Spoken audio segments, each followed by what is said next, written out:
here today.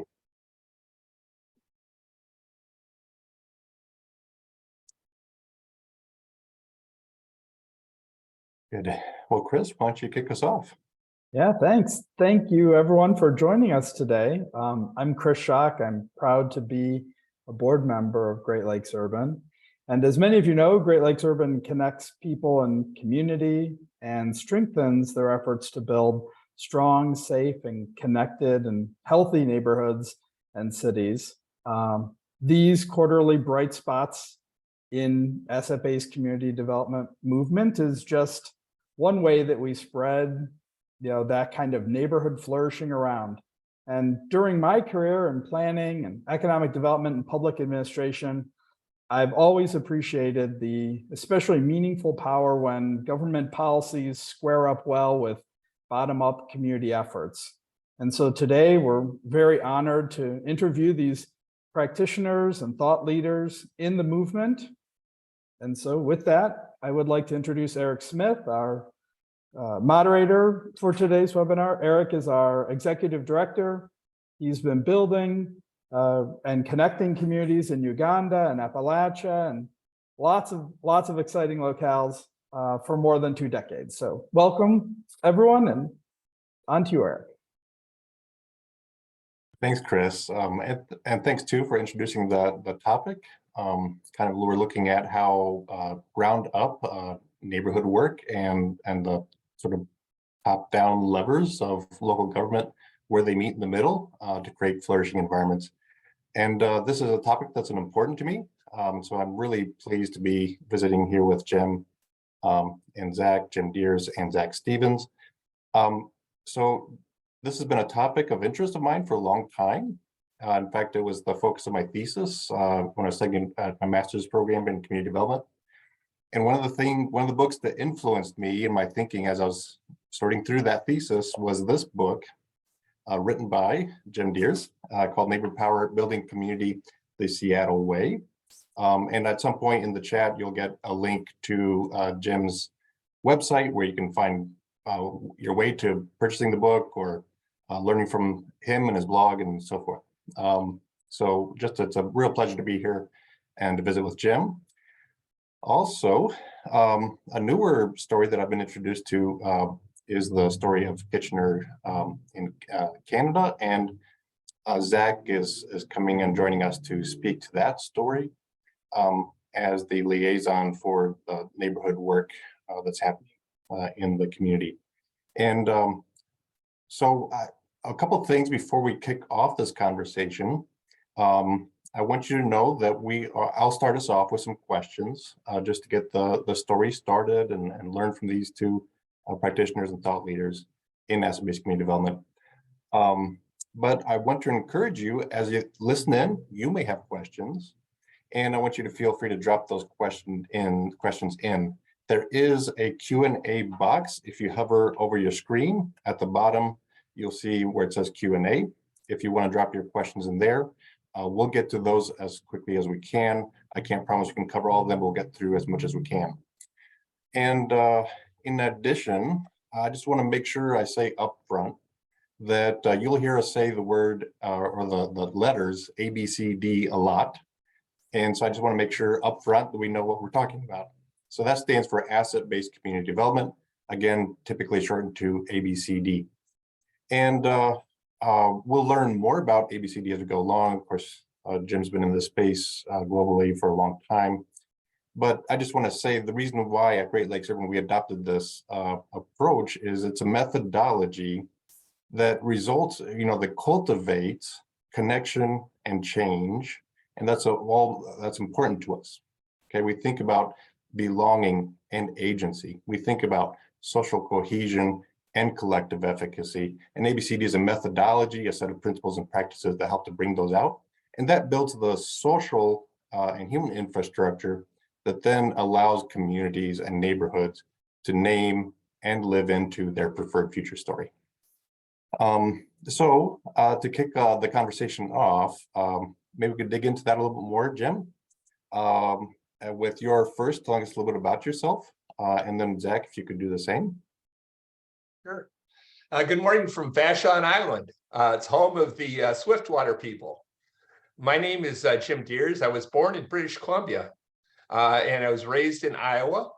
But for the last 48 years, I've been doing community building work in Seattle, directly with neighborhood associations and through institutions, including local government, foundation, university, healthcare cooperative. But in recent years, I've been sharing what I've learned and learning from others as I work with associations and agencies of all types in 17 different countries. I want to thank Great Lakes Urban for hosting this podcast, and I want to thank everybody here for participating. Look forward to the discussion. Thank you, Jim. Zach? Hey, yeah, I guess I'm up, eh? So yeah, my name's Zach Stevens. I'm up in Canada. It seems I just took a look at the chat. Looks like most folks are from the States, but just a pleasure to be here. So I grew up on the southern shore of Georgian Bay, which is just off of Lake Huron, one of the Great Lakes. I moved down to Kitchener for school. My background is in actually recreation and leisure studies, and through my undergrad and my master's at the University of Waterloo, I learned a lot about kind of community development and how we can improve community in a variety of different ways. And yeah, my academic life led into a few years ago me joining the city of Kitchener. And for those of you who are unfamiliar, it's kind of a mid-sized city in southwestern Ontario. It's about an hour west of Toronto. And so yeah, I've been at the city now for a few years, and I'm managing a team of neighborhood liaisons whose job is to work with residents and staff and community partners to make great things happen in neighborhoods across the city, and that's primarily through our Love My Hood program. Yeah, happy to be a part of the conversation today, and yeah, thanks for including me. Really appreciate it. Hey, thank you, Zach. I should note here, someone put in here, I'm out here along the shore of Georgian Bay in Meaford, sorry. That's awesome. I actually I went to high school in Meaford. I grew up is it Rob? I grew up in Christie Beach between Thornbury and Meaford. So small world. Yep, that's great. Great. Yeah, we're going to be joined by Karen. She's she's otherwise occupied today, but I think this means we can go deeper with Zach and Jim. So, Jim, I just want to, if we could open up this conversation by, I want to make an observation. The places where it seems like ABCD is, deeply rooted and has a long-lasting lifespan, it really happens in communities where local government, the municipality, local government is using effectively its levers of resources, capacity, structures, infrastructure, and also you have to have that sort of ground up, grassroots action, activity by residents naming their preferred future. And it's when those two meet in the middle, that has the best promise for future flourishing. And I wonder if you care to comment on that observation. Since you've been working globally, you've seen these stories play out in multiple countries. And then if that rings true, what factors come into play to set the table for those two dynamics to meet in the middle effectively? Yeah. Well, I think meeting in the middle makes sense if you're talking geographically. Neighborhoods are the middle ground between individual citizens and municipal government. It's where the partnership should take place. Neighborhoods are where citizens come together as a community, and it's where many separate functions of government can come together for a more holistic approach that makes it easier to engage the community, get out of the silos and focus on whole places. Otherwise, I really don't think that government community partnerships are about meeting in the middle. To me, meeting in the middle connotes compromise. And in compromise, everybody gives up something. And I think in a true partnership, a good partnership, both gain a great deal by working together. So I like to think of the partnership as more of a dance. The neighborhood's the dance floor. The dance is kind of a two-step. Local government must step back and make room for the community rather than trying to do everything. The community must step up to take responsibility for those things best done by community. It must also step up to become more inclusive so that it's worth government's while to partner with the community, and so that if government isn't being responsive, they really have no choice because they've got the whole community behind them. There are times when the municipality should take the lead and times when it should follow. Same with the community. And both partners should take care not to step on each other's toes, right? And be willing to forgive one another when they do, because it will happen inevitably.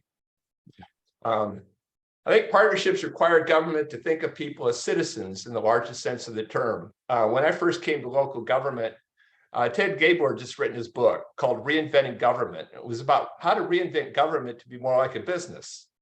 And I think government has that down pretty well.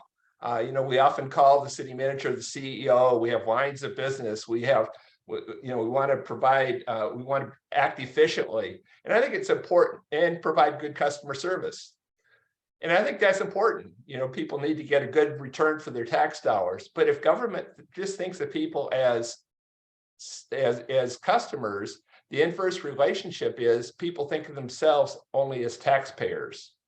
And we basically lost our democracy, right? Government needs to be more than a service provider. In a partnership, government needs to take citizen participation seriously and not just go through the motions. It must actively reach out to the entire community and not settle for hearing from the usual suspects. In most cities I go to and I talk about empowering the community, and public officials look at me like I'm crazy. They say, why would we want to empower those people? And when I listen to them, they're talking about the same 10, 12 people that are in every city in the world who have really big mouths and very small constituencies. And, say, I speak for the community and nobody's behind them. And they take up a lot of time for public officials, and they don't provide any value. And so it's helping public officials understand that democracy only works if it's inclusive. If it really works, if it's broad participation, it doesn't work if it's a few self-selected people. And in many ways, our processes of local government have been set up to just encourage those few individuals to speak. We've worn everybody else down because they don't see any results from their participation. So we need to take participation really seriously.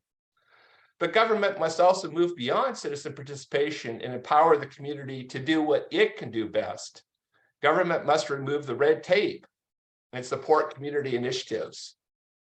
We had really good results from taking this approach in Seattle. Over the past 35 years, the city's neighborhood matching fund has supported more than 5,000 community self-help projects.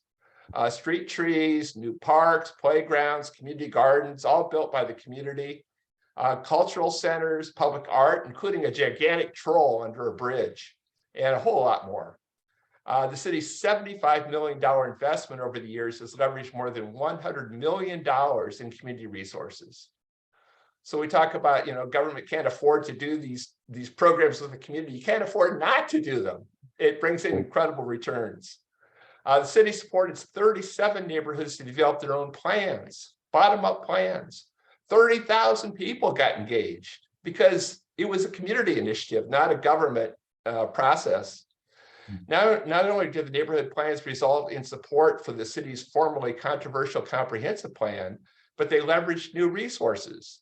The community took responsibility for implementing many of the 4,200 plan recommendations that resulted. Citizens voted overwhelmingly to tax themselves an additional $464 million for capital improvements identified in the neighborhood plan. Democracy works. People are going to vote for projects that they came up with, that are their idea, that are their priority. So more valuable than the additional resources, though, was the way in which these and other Department of Neighborhoods programs involve tens of thousands of people in their communities and with their government. It's great for democracy, for vibrant neighborhoods, and for healthy communities. Yeah, amazing. I love that. Love those statistics. the story from Seattle, and what a powerful example for all of us, right? Thank you. And I do want to note, I mean, you can hear Jim's passion, you can hear the depth of experience, and you can get 2 days of Jim and his colleagues on this very topic. So what is it, June 6 and 8, I believe? There's a in-person in Alberta, in Canada. There's a 2-day workshop or a series of workshops that Jim will be involved in. So if that's if you want to go deeper on this topic, you got to wait to do that. We'll drop a link in the chat so you can see more about that. Thanks. Yeah. So when Jim and I were talking about doing this, I said, you know, who are some examples, some stories of who's doing this well, what you were describing, and that dance, right, and then at the neighborhood level. And the very first community that came to mind was Kitchener, at least the first community in North America. I know we've got Holland and others, that Netherlands and other stories that you brought up, but in North America, the first one to come up was Kitchener. So I would love, Zach, if you could tell us kind of a little bit about kind of the history of Kitchener, and what are the things that kind of you think led to the city of Kitchener, the municipality, having a orientation toward engagement, you know, deep engagement with you know, the citizens, you know, broadly speaking. Yeah, no, thanks. And certainly Kitchener takes a lot of inspiration from Jim and the work done out in Seattle. So I just go start off by saying that hats off to Jim and all the great work that you've done and are doing. Yeah, so we're relatively new. Well, I don't know, maybe it's hard to say whether or not we're new on this journey. I mean, it was in 2015 that the city set out to first create its first official neighborhood strategy. So up until that point, there was other kind of mechanisms to try and get at some of this work, but it wasn't until 2015 that we had kind of officially set out to create something that was, an official strategy for neighborhoods. And so what was, I think, one of the reasons why I really get such great buy-in and engaged neighborhoods was the way that we developed the strategy. It was through probably one of the most comprehensive community engagement processes that the city's ever done. And so that included, you know, getting input from well over 5,000 residents in a variety of different ways. So it was street teams, lemonade stands, online surveys, interviews, like all kinds of different mechanisms to try and get at people where they're at, to get an understanding of what they wanted to see kind of happen in their neighborhoods, and how, and try and help that inform the strategy that was created. And so even in part of that process was actually having Jim come and do a talk with staff to hear about you know, the experience in Seattle and all the great neighborhood work that's going on out there. So again, lots of inspiration from the folks out there. And so through all this engagement that we did, the city really heard loud and clear that what our community wanted was a resident-led, city-supported approach to improving our neighborhoods. And so that ended up being really the vision and the cornerstone of our neighborhood strategy that got kind of, I guess it got kind of officially formalized, approved in 2017. And so that's the approach that, you know, that's what Love My Hood is all about. The strategy that's what we call it. It's the Love My Hood neighborhood strategy. And it's about embracing that simple but somewhat unique approach to neighborhood development, which is having residents take the lead and letting the city support them along the way. And so through that strategy, the other things that came forward is kind of the pillars of what make it so foundational for this work is kind of three themes are integrated in all of the objectives that came out of that strategy. Creating great places, so having a variety of things to do at outdoor places across the city, encouraging neighbors to spend time together Another one is really encouraging people to connect with one another. So finding ways to strengthen relationships with neighbors and within with city staff as well. Just finding more ways for folks to connect with one another.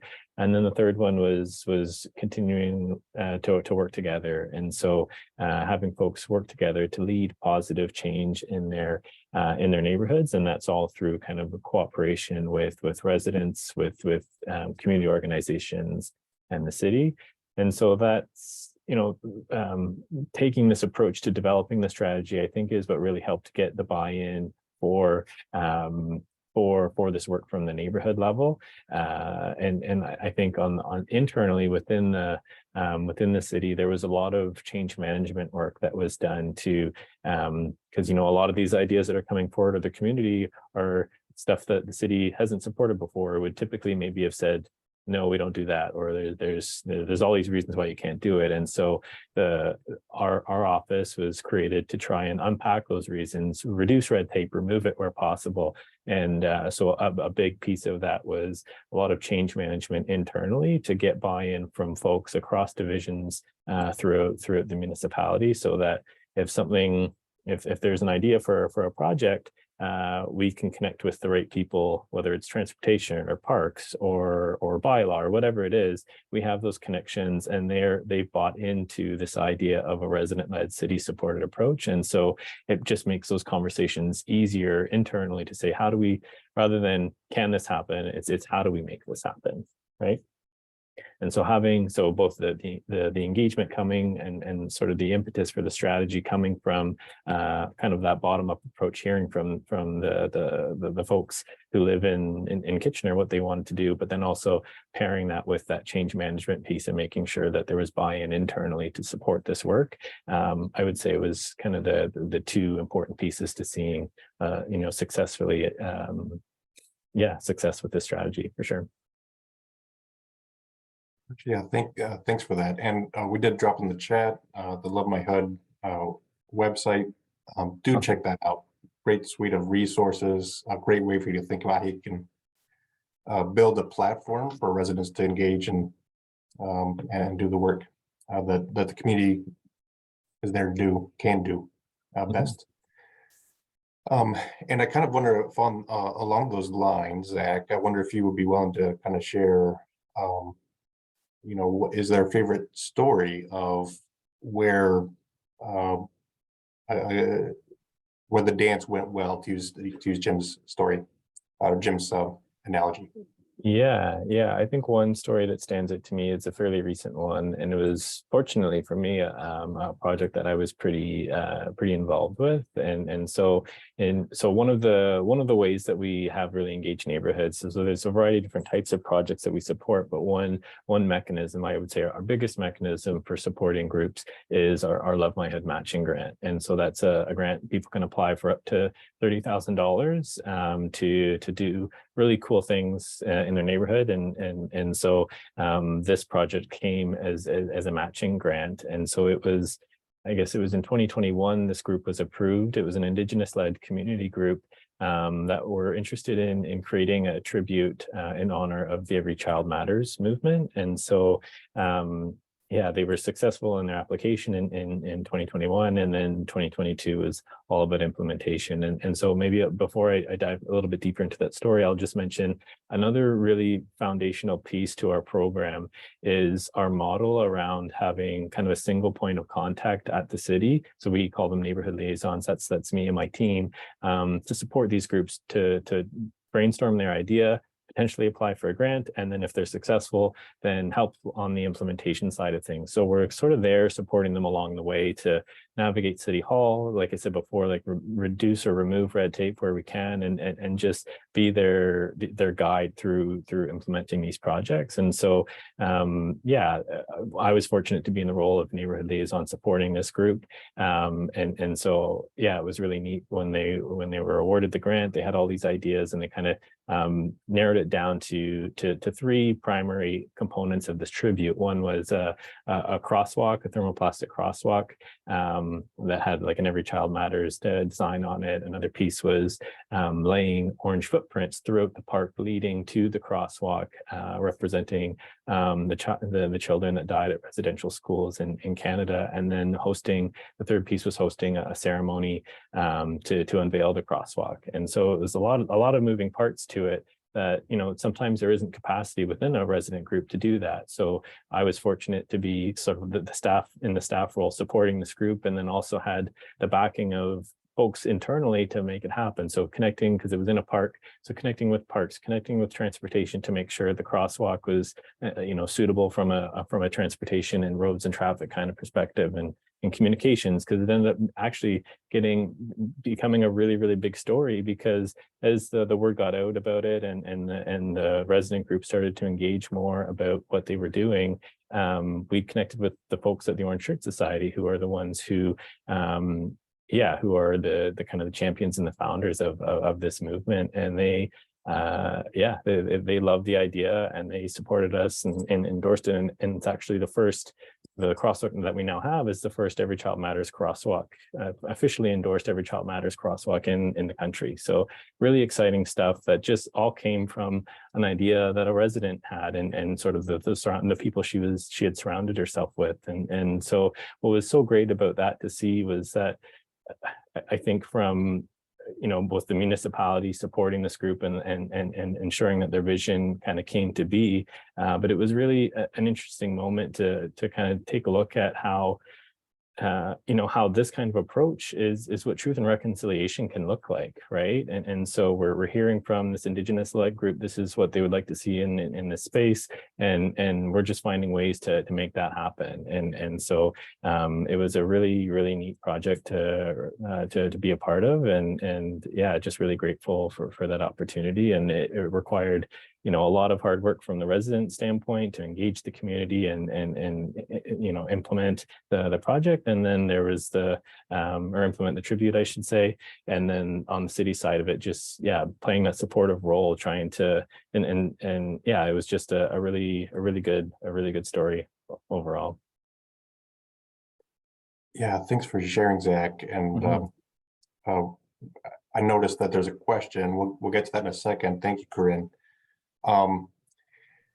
I kind of wonder, Zach, I'm going to push you on the spot here a little bit, but I wonder if you could also share a story of, because you said there's kind of two things that need to happen simultaneously for a city to adopt this kind of a stance or orientation. And one is the engagement that leads to identifying, you know, a deep engagement that leads to identifying what people, you know, want to see happen through this kind of program. The other piece being the change management that needs to happen at the city level.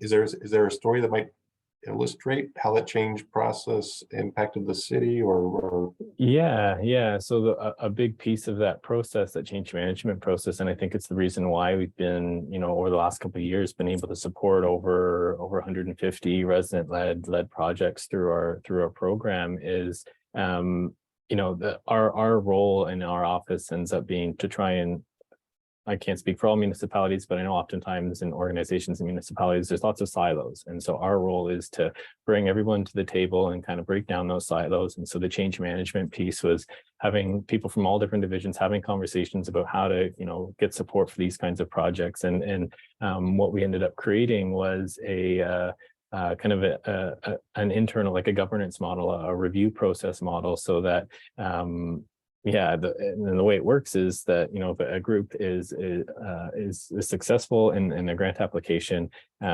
we have folks from all the divisions within the city review the applications as well and flag any kind of concerns, whether it's from, you know, a regulation or legislation standpoint, or like a design and maintenance standpoint. They have opportunities to comment and flag, and then it's our role to work with those different divisions and say, okay, how do we make this work? So I think with the change management piece, that ended up being really foundational to continuing to keep the ball moving forward, is creating this kind of internal review process that allowed all stakeholders within the city to share their input on these projects that are moving forward. And so we're navigating that process on behalf of the resident group, rather than, you know, the resident saying, hey, I wanted this project, and then they get, you know, here, go talk to transportation, and transportation says, no, go talk to parks. And so we're holding that ball and having that discussion internally. And so when we go back to the resident group, we just say, okay, here's what we need to do. How does this sound, and how does this fit sort of within your vision of what you kind of saw happening? So I think that was really one of the foundational pieces to success for in terms of the change management component. No, that's super. Thank you, Zach. And I see where we've got some more questions coming in. Thanks, Jake. We're gonna get to that in just a second.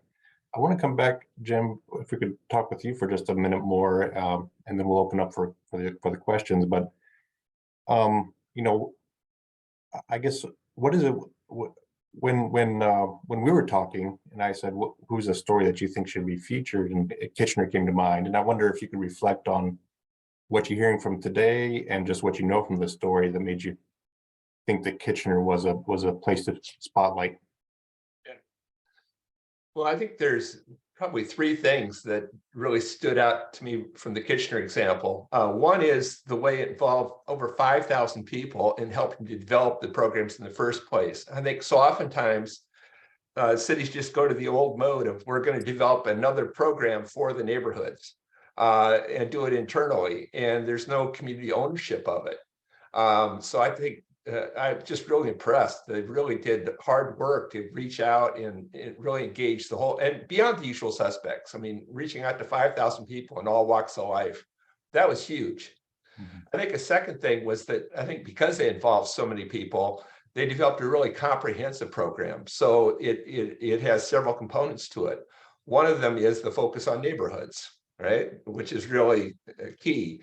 A second, and creating great places. A second one is community building. So oftentimes government wants to go out and engage the community before they built community, right? And so you just get the same people showing up all the time. People aren't going to engage with government unless they're engaged with their neighbors. So that whole community building function is absolutely crucial. And you do that through, some of the mechanisms they've set up in Kitchener. They've really paid attention to that. And then the third piece is going beyond building community to connecting with community and really empowering the community through projects like Zach talked about. So I think they've done a fantastic job with that. The third piece I think that's crucial is that oftentimes the neighborhood work gets siloed, just like all the other silos in local government. So you create a Department of Neighborhoods, and then it becomes that department's job to work with the community. Doesn't work. It only works if every department thinks of themselves as the Department of Neighborhoods and starts doing its work in a different way, in more of a place-based way, in a more community-driven way. Again, Kitchener's figured out a good way to work across the departments so that they can work with the whole community. Rather than each department kind of reaching out for itself, they've got these neighborhood liaisons who've really built the relationships at the local level so that they can work effectively with departments across the city. So it's a much more efficient model than each department doing its own outreach, and a whole lot more community effective. That's thank you. That's great insight. I do want to say real briefly, I think we're going to also just go ahead and drop in the chat. Even though Karen couldn't be with us, I just, the story from Edmonton I think is important. And so we'll drop that in the chat as well, the link to the website Vibrant Edmonton, and the resources and stories you can find there, I think will be rich to learn from as well. So as we move into a time of Q&A, Jim, can you just observation, what are some things that if somebody's here and they're representing a municipality or local government, how could they maybe adopt some of this stance approach? And then conversely, if somebody's listening in and they're representing a neighborhood, what are some things, a step they could take to move into this kind of environment we're talking about today? Yeah, well, I think bureaucracies tend to be pretty averse to change, so it's not easy. But I'd like to just share a few ideas about how you might start a partnership in other cities. One, I think, is sharing stories from places like Kitchener or Seattle or Edmonton, to let your city know that this isn't such a strange idea, that other places have done it and it's worked. So I think that's important. People are afraid to kind of stick their necks out. I think a second one is to do what Kitchener did, to identify internal champions, to recognize people come to work in local government because they care about their community. And they're often as frustrated with the bureaucracy as the citizens are. So it's identifying those individuals. Oftentimes they're active in their own communities. And identifying those individuals in every department who kind of share this passion for connecting with community, and bring them together to talk about what are the opportunities? How can we develop a program here that works better with our communities? But then also to connect with the external allies, with the community-based groups that also want to see change and want to partner with government, because I see that's how change happens. It's when there's push both internally within government and also from external push. I think a third idea is to borrow good ideas from other cities.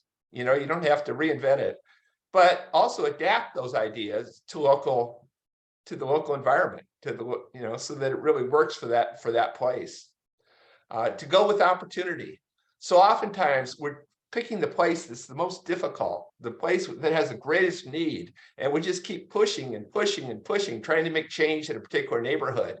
And the more the city pushes, the more people kind of step back, because it's the city that's pushing, not the neighborhood. So I think going where there's interest in a community, where they really want to partner, and showing how it can work, and then it starts spreading to other neighborhoods. So go with opportunity. I think another factor is to start small. Just test it out, see how it works, make changes over time.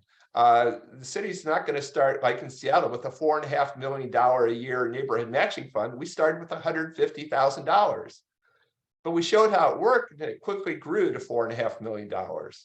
We supported bottom-up neighborhood planning, but we didn't just roll out the neighborhood planning program. We tried it in a few neighborhoods to see how it worked. And there were some good things, there were some problems. We fixed those problems, and then we took it out citywide. So start small and let it grow. And I'd also like to mention, I think no municipality has additional resources, money that's just sitting on the table that they are trying to find a use for. So there's no extra money to start up a neighborhood program. So this isn't about starting up yet another program. It's just about doing business in a different way, right? Instead of doing it in the silos, do it in neighborhoods. So take a small portion of the grant money that's currently going to nonprofit organizations to address community needs, and make it available as matching funds for community self-help projects. Rather than have separate plans for each of the city's functions, develop comprehensive neighborhood-driven plans. Instead of each department having its own communication staff, hire neighborhood-based liaisons like Kitchener does, or like Seattle did. Or encourage your police, librarians, park, and other staff who are well connected with the community to make those relationships on the part of the whole city, and not just for their particular silo. Form interdepartmental teams at the neighborhood level. The local librarians, the local police, the local park staff, have them work together as one city government with the community. Use your website or public television, share stories of good neighbors. Those stories inspire people, get people thinking, hey, if they did it, maybe I can do it. Reduce the red tape, as Zach said they're doing in Kitchener. Work with United Way, your community foundation, educational institution, businesses, or other partners to leverage their resources so that you're all doing this together. So it's not just the city's program. Host a neighborhood summit. A lot of cities do. Bring neighborhood groups together so that they can learn from each other, so that collectively they can make change. Just proclaim a Neighbor Appreciation Day. We did that in Seattle one day. Easy. Issue a proclamation. It just as a way to get people to start thinking about what can they do to be a good neighbor? How can they connect with their neighbors? So just a few ideas about how people might start in their own communities. Yeah, I love that. I'll be going back and watching this video multiple times so I can really soak in those ideas. Really appreciate that, Jim. And for those of you that don't know, I mean, Great Lakes Urban, we want to spread these kinds of good ideas, right? Because we just see flourishing happening when these kinds of ideas are being implemented, and that's what we're here for. We're going to transition now to a time of Q&A. We are going to drop our website and some links into the chat so you can get to know us. If you want to stay connected to these stories, we do these kinds of events where we invite people on, spotlight, feature these kinds of stories. And so stay connected with us, learn more about that, get to know some resources. You can do that from our website in the Connect Us, Stay Connected tab.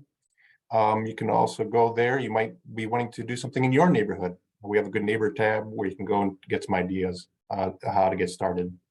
And then there's some neighborhoods and communities that want to get started and they just need some of that matching funds.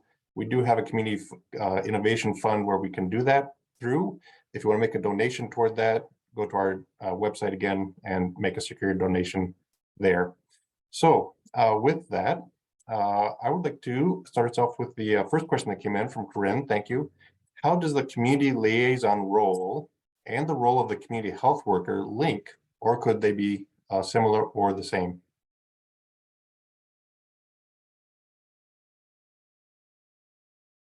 Sorry, was that is that question for me or Jim, well, or both? You, since you supervise community liaisons, maybe you could start us off, and Jim can add if he has any insight there. Yeah, so I'm not familiar with what a community health worker role so I would maybe need a little bit more of an explanation on what that role would be within Karen's context there. But the way our neighborhood liaison role is set up is they're the ones who are, if an idea comes forward, they meet the residents where they're at, right? So they go to them, their hours are all over the place because they're, people want to do something, they're working 9 to 5, and so they might host a committee meeting or something in the evening. So our group is really about meeting folks where they're at and supporting them where, if and when, like whatever makes sense in terms of their capacity level. So sometimes we get groups who are at high capacity.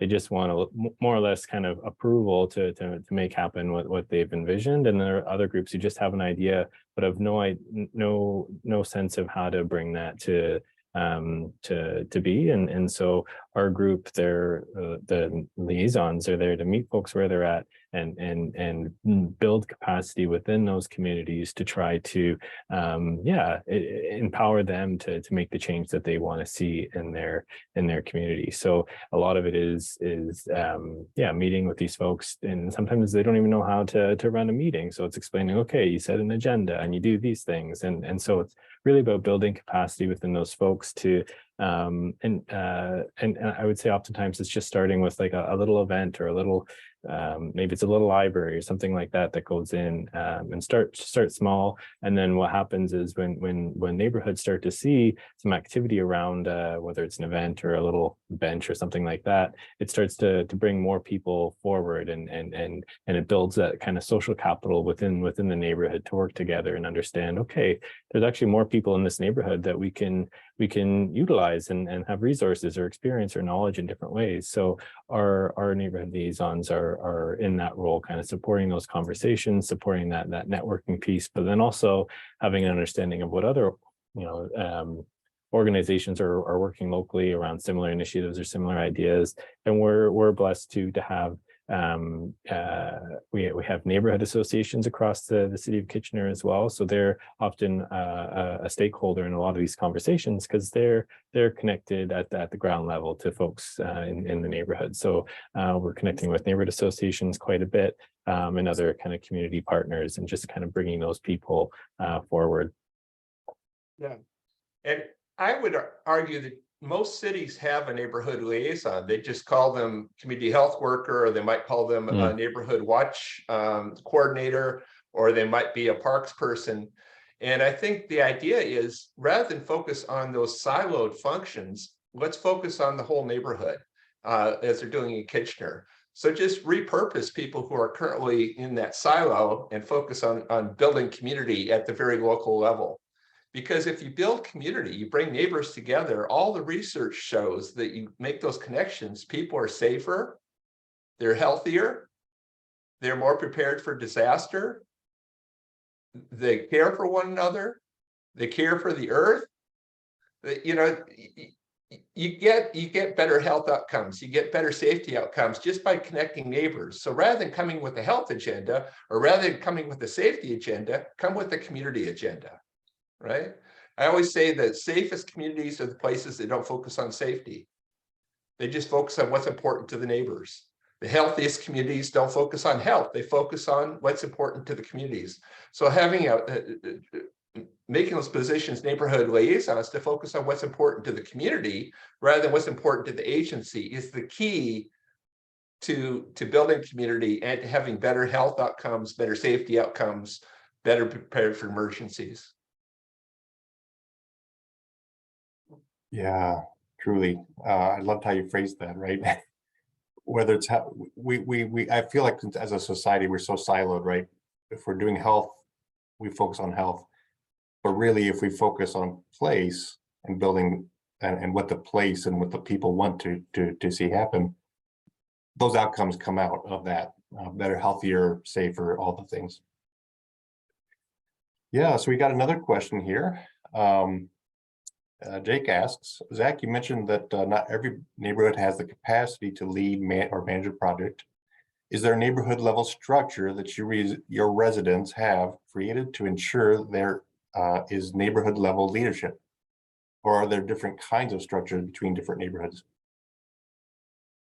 Yeah, so there's I guess a couple of things. So the one I mentioned, we do have neighborhood associations that were actually around before Love My Hood and the whole neighborhood strategy. So they've been kind of a stakeholder doing this work for many years. And so we were fortunate to have that structure already, so we can go out into connect with those different neighborhood associations, and you know, if there is a resident who's interested in something but doesn't have the capacity, maybe we can connect with a neighborhood association or whatever it might look like. The other thing that it kind of got delayed or put on pause because of COVID, but we had this strategy it was called our neighborhood leadership.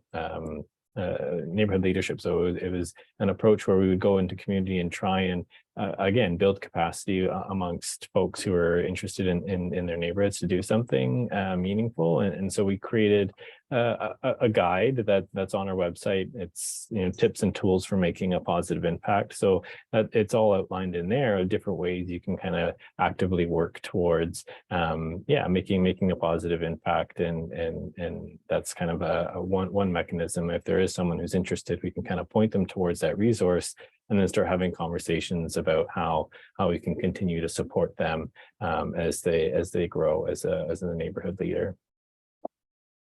A couple thoughts on that one. One is, I think every neighborhood is organized. It isn't just a neighborhood association. There are dozens and dozens of formal and informal associations in every neighborhood. Faith-based groups, youth groups, senior groups, just the guys who get together at night and drink a beer, or people come together in the morning for coffee, history groups, art groups, public safety groups, environmental groups, community garden groups. And so part of the role of the neighborhood liaison is to help bring those networks together so that they can really work together as one neighborhood. I also just love what they're doing in Edmonton with their block connector program. So they go out and train people at the block level how to have conversations with their neighbors, to find out what their needs are, to find out what their gifts are, to find out what their passions are. And then they start connecting people who have common interests, want to form a book club, want to form a childcare cooperative. They connect people who have needs, like the person who needs their walk shoveled gets connected with the person with the snowplow, so that they can support each other. But it's been a great way to get really broad engagement in Edmonton. And Edmonton's always had strong neighborhood associations. They have 150 community leagues, largely organized, initially around hockey, but now, working on more diverse issues. But the community leagues also shared the interest in how do we get deeper into our neighborhoods and not just have the community league try to speak for everybody. And so they've been real partners in developing this program of block connectors, which has taken off in many cities around North America.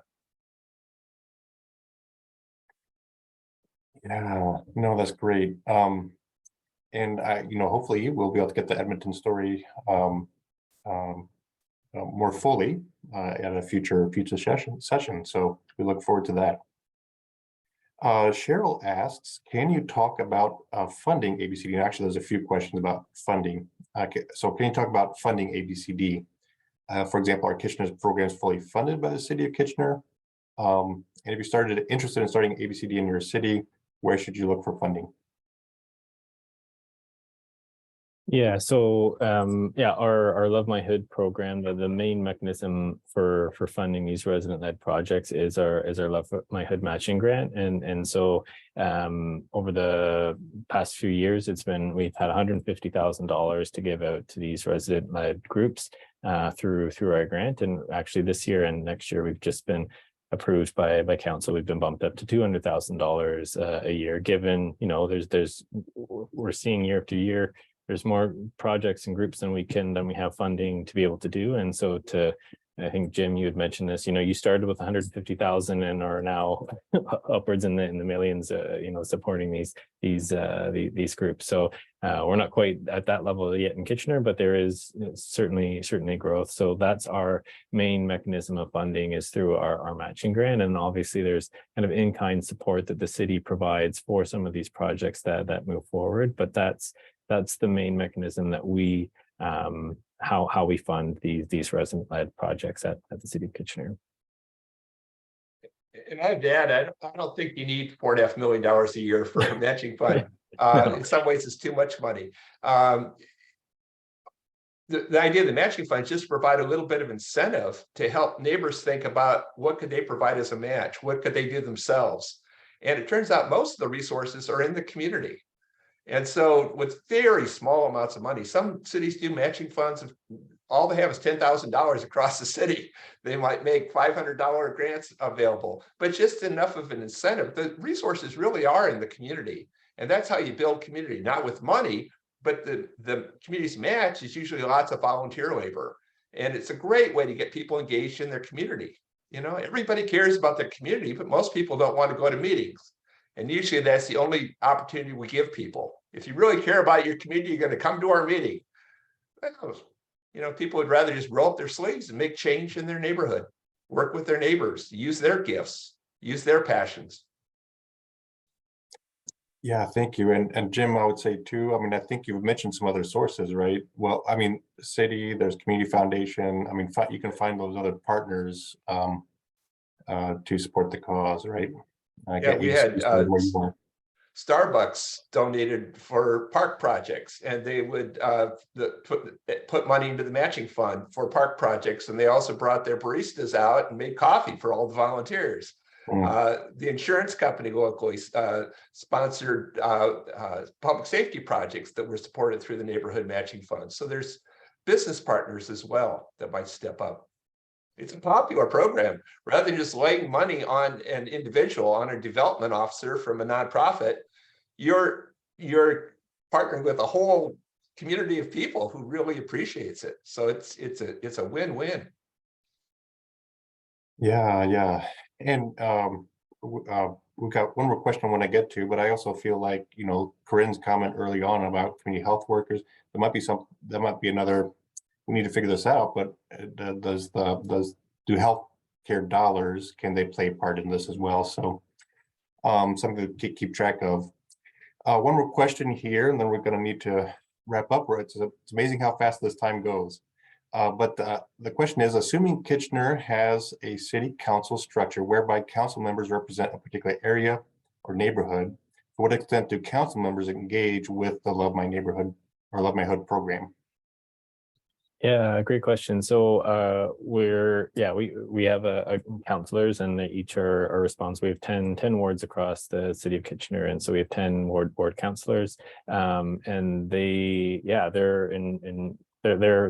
sometimes our biggest champions too. So they're out connected to the community. If they hear an idea from a resident that kind of matches what we're trying to do with our resident-led city supported approach, they'll connect them to us, and we'll work with that resident group to bring their idea to life. So we're fortunate to have a really supportive council when it comes to this program. And like I said, we just got our matching grant just got bumped up by $50,000 for the next 2 years, and so that was a council directive to increase some of our funding so that we could continue to do these important projects in neighborhoods. So counselors are there. They're the boots on the ground sometimes in the community. They hear the concerns that are coming forward, and we're often one of the first places they go to find solutions to some of the issues that are coming forward, or some of the ideas that their constituents are bringing to them. So counselors play a really important role at being sort of that go between constituent, like residents and our office, and just also kind of promoting the work more broadly. So sometimes people, they just aren't familiar with what our program is, and so if a counselor puts out a tweet or is at a development, like a planning meeting or something, and can mention our program, they're really a great ally in this work for sure. Good. Thank you so much, Zach. Thank you so much, Jim. Really appreciate this rich conversation. I do want to note, someone dropped in the chat. That's something else to keep aware of, is that you have Good Neighbor Day, National Good Neighbor Day. It's September 28th. So if you need, Jim, you talked about sometimes you just need to adopt a day, right? And so that might be a way to do that and get people out moving. In fact, they gave the example of Good Neighbor Week, which is Missouri Good Neighbor Week. So Missouri has adopted through its legislature at the state level, Good Neighbor Week, and inspires acts of good neighboring all week long. And how about Good Neighbor Year? Yeah. I know, right? That's coming. We'll do month next, Okay, and then yeah. And I should say too, that was dropped in by David Burton, and maybe David, if on the way out, if you want to share your Neighboring 101 link, this is another good resource to stay abreast of. A monthly conversation with folks who are in the same space, and guest speakers and so forth. So that's a really important resource. I do want to say on the way out too, that it would be let's see, thank you. Someone dropped in some new resources from John McKnight, of course, our leading light in ABCD. Thank you for that. And on the way out, I just want to make mention that our next Bright Spots in ABCD, we will be visiting with the Hopeful Neighborhood Project and their lab model. They are a community-based organization. Jim, you mentioned CBOs as an important part of this work, but they'll be talking about a neighborhood that went through their lab process and came out with some projects, and how that a $500 incentive was matched and how it made a complete difference for a particular neighborhood in Kansas. So join us next time. We will do this. The next one is June 6th, I believe it is. And let me say briefly, Cheryl, you had a question, or if others haven't gotten answered what they want out of this, feel free to be in touch with me. My contact information is, or Great Lakes Urban's contact information is info@greatlakеsurban.org. let's stay connected. And folks, as we come up on our hour, I just want to appreciate you once more for being here, for learning about ABCD, and a huge, deep sense of gratitude to you, Jim, and to you, Zach. This has been truly enlightening. And for me, it's just been a inspiring moment since you've taught me so much over the years through your writings and blogs. Just great to spend some time with you in this way and to share your insights with our growing community of ABCD enthusiasts. All right. Well, thank you all so much. I really appreciate it. Let's stay in touch. Let's stay connected. Let's keep growing and learning together.